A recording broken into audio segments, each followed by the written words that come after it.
नमस्कार दोस्तों, स्वागत है आपका डेली करंट अफेयर्स में। दोस्तों, आज की वीडियो है 9 अक्टूबर 2023 के महत्वपूर्ण करंट अफेयर के। तो चलिए दोस्तों, आज की वीडियो शुरू करते हैं। आज की वीडियो का क्वेश्चन नंबर 1 है, 19वें एशियन गेम्स 2023 में भारत ने हॉकी में कौन सा पदक जीता है।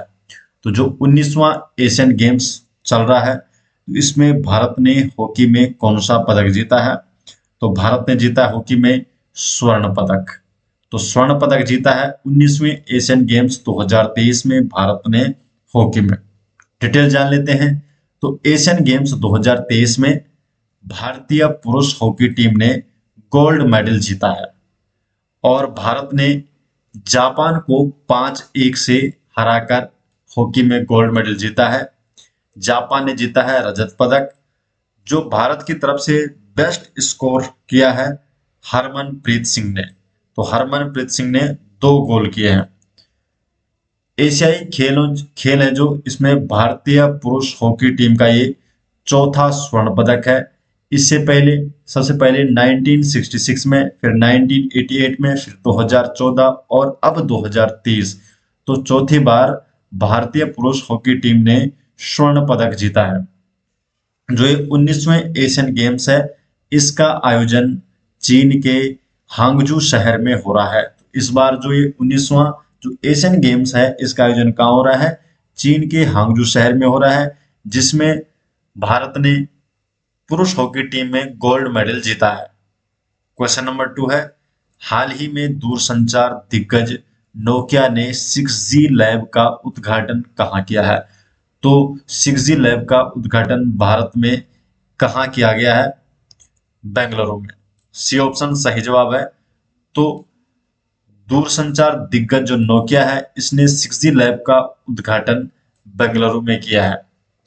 तो हाल ही में नोकिया ने भारत में पहली 6G लैब का उद्घाटन बेंगलुरु में किया है और उद्घाटन किया है अश्विनी वैष्णव के द्वारा।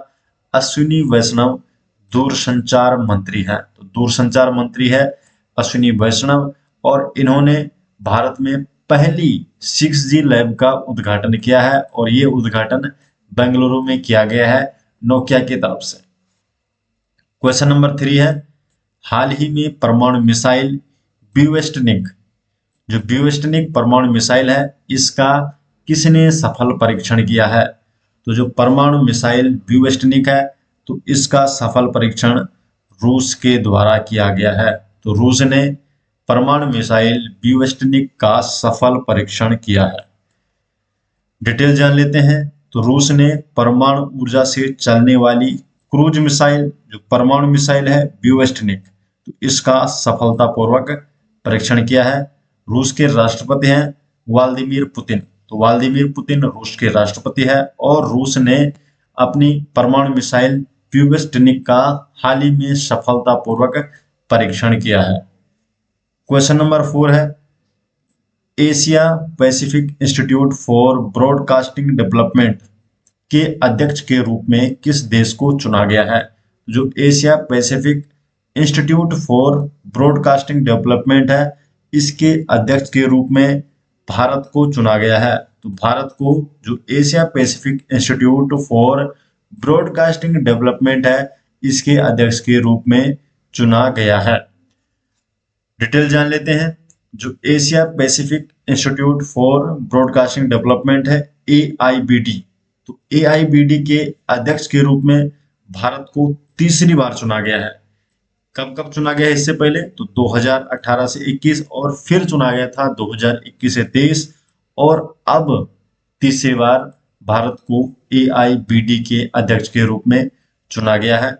जो AIBD है, इसकी स्थापना हुई थी 1977 में। तो 1977 में AIBD Asia Pacific institute for broadcasting development की स्थापना हुई थी। क्वेश्चन नंबर 5 है, हाल ही में लॉन्च जेल उद्योग के ब्रांड मुक्ति, तो जो मुक्ति ब्रांड है, इसका संबंध किससे है। तो जो मुक्ति ब्रांड है, इसका संबंध किससे है? तो इसका संबंध है बिहार से।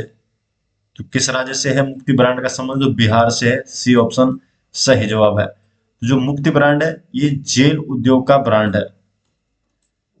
और कहां पर इसको लॉन्च किया गया था? तो पटना के सरदार पटेल भवन में मुख्यमंत्री द्वारा इसे लॉन्च किया गया।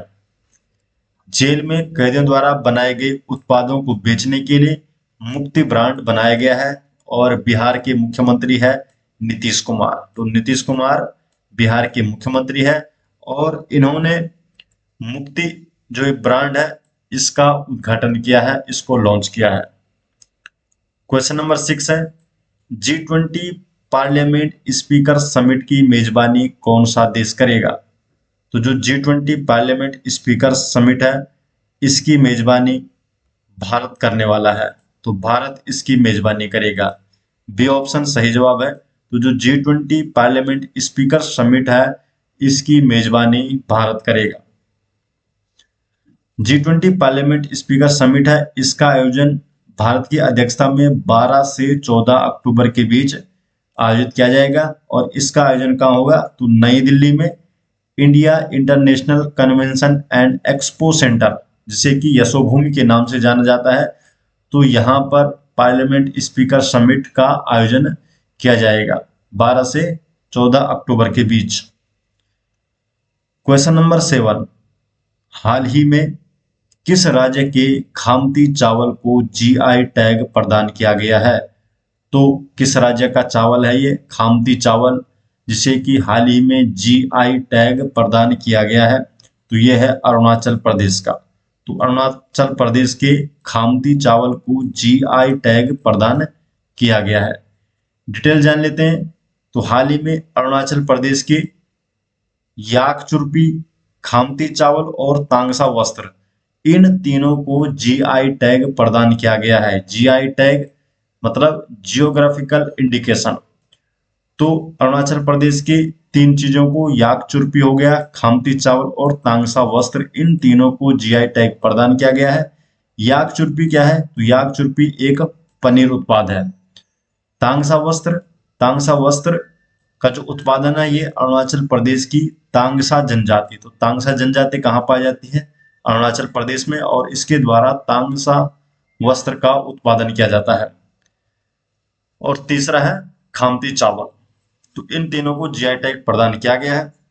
जीआई टैग कौन जारी करता है? तो जीआई टैग जो जारी करता है department for promotion of industry and internal trade, ministry of commerce and industry. तो इसके द्वारा जीआई टैग जारी किया जाता है। बोले तो उद्योग संवर्धन और आंतरिक व्यापार विभाग, वाणिज्य और उद्योग मंत्रालय। क्वेश्चन नंबर 8 है, हाल ही में राजस्थान सरकार ने कौन से नए जिलों की घोषणा की है? तो हाल ही में जो राजस्थान सरकार है तो इसने कौन से नए जिले हैं जिसकी घोषणा राजस्थान सरकार द्वारा की गई है? तो वो कौन से जिले हैं? तो सुजानगढ़ है, मालपुरा है, कुचामन सिटी।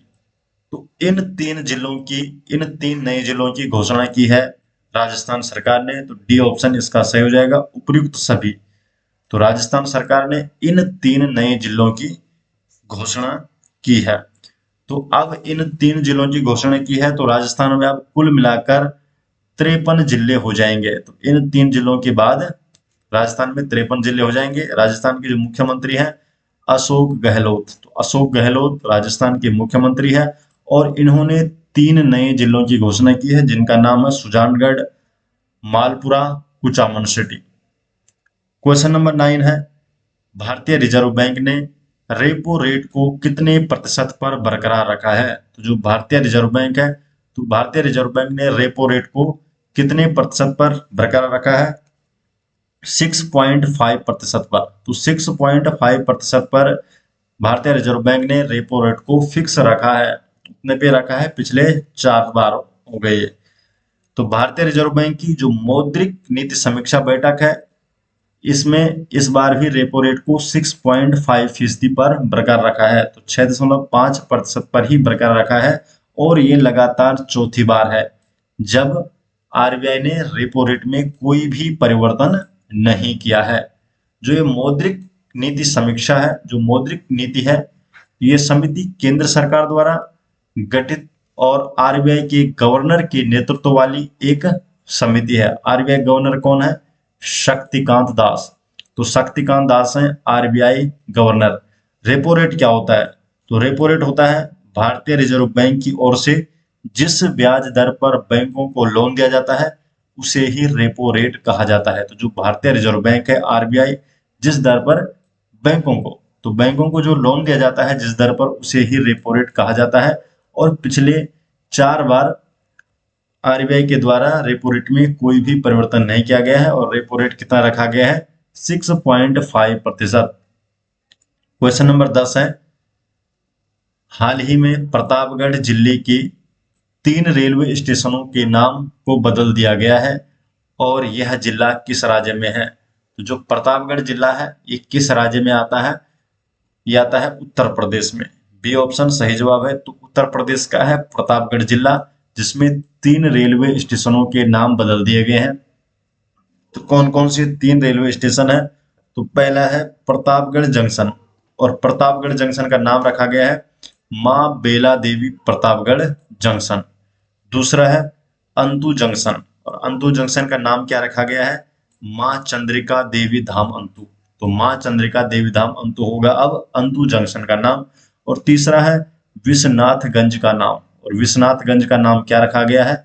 शनिदेव धाम विश्वनाथगंज। तो ये 3 रेलवे स्टेशन है जो कि प्रतापगढ़ जिले में आते हैं और इन तीनों का ही नाम बदल दिया गया है। तो दोस्तों ये हो गए आज 9 अक्टूबर 2023 के करंट अफेयर और ये सभी नोट्स आपको मिल जाएंगे हमारी वेबसाइट में जिसका लिंक आपको डिस्क्रिप्शन में दे दिया जाएगा। तो मिलते हैं दोस्तों नेक्स्ट वीडियो के साथ, तब तक के लिए आपका बहुत बहुत धन्यवाद।